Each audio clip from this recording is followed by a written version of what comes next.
videoនេះសម្រាប់បងប្អូនយើងកាំងជើងក្រោមដោយសារឬជើងក្រោមឧទាហរណ៍ដូចជាបងប្អូនយើងសម្រាប់ចន្ទីណាបាទចន្ទីគាត់ក៏ដាក់ជីគ្រាប់ដូចគេដូចឯងបន្តទៀតមកគាត់ប្រើពពួកស្កររងូគាត់លាយជាមួយសារជាតិគីផ្សេងជីផ្សេងអញ្ចឹងណាហើយលាយជាមួយនឹងពវៀនមន់ហ្នឹងហើយពវៀនបងប្អូនយើងមួយចំនួនក៏លាយមួយពវៀនស្បែកគោអីផ្សេងណាអញ្ចឹងវាធ្វើឲ្យកាំងជើងក្រោមដែរអញ្ចឹងវាកំណើននៃជាតិអាស៊ីតច្រើនបងប្អូនណាបាទហើយវាក្តៅខាងក្រោមអញ្ចឹងវាអាចប៉ះពាល់ទៅដល់ដំណាំចន្ទីយើងកំពុងតែកាន់ផ្កាកំពុងតែប្រកាត់ក្តឹបបាទអញ្ចឹងឥឡូវហ្នឹងយើងអាចមានពិធីព្រោះដំណើរការហ្នឹងគឺខ្ញុំអាចស្រាយបានបងប្អូនណាយើងអាចទៅភាសាប៉ុណ្ណឹងបានអញ្ចឹងបងប្អូនយើងដែលគាត់មានបញ្ហាហ្នឹងខ្ញុំឲ្យទៅភាសាបដបតូចនេះសិនអញ្ចឹងណានេះដបតូចនេះបងប្អូនណាដបតូចនេះបាទអាហ្នឹងគឺជំហានដំបូងយើងប្រើក្នុងមួយដបហ្នឹង1លីត្រកន្លះហ្នឹង1000លីត្រអញ្ចឹងណាបាទជំហានទី2យើងប្រើ500លីត្រអញ្ចឹងបងប្អូនបាទភាសាតែ2តង់ហ្នឹងគឺវាអូខេហើយអាហ្នឹងសម្រាប់បងប្អូនចកាតូចណាបាទចកាតូចបាទដែលកាំងជើងក្រោមតែសម្រាប់បងប្អូនចកាធំដោយបងប្អូនម៉ៅស្វាយបងប្អូនប្រើពពួកនេះបាទប្រើ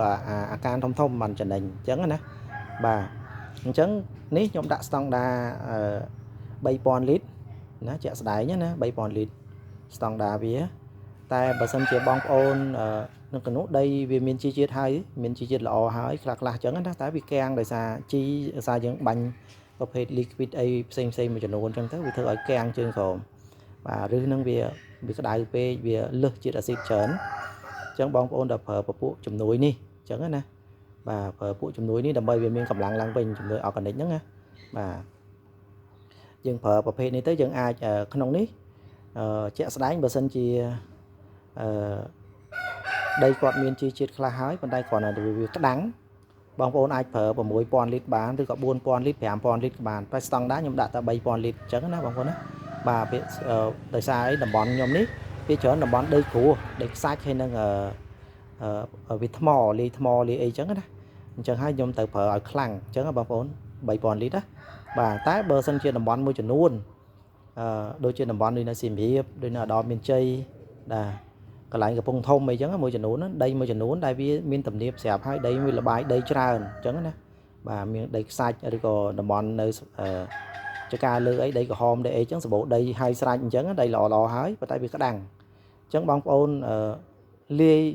4000លីត្រក៏បាន5000លីត្រក៏បានឬក៏6000លីត្រក៏បានដែរ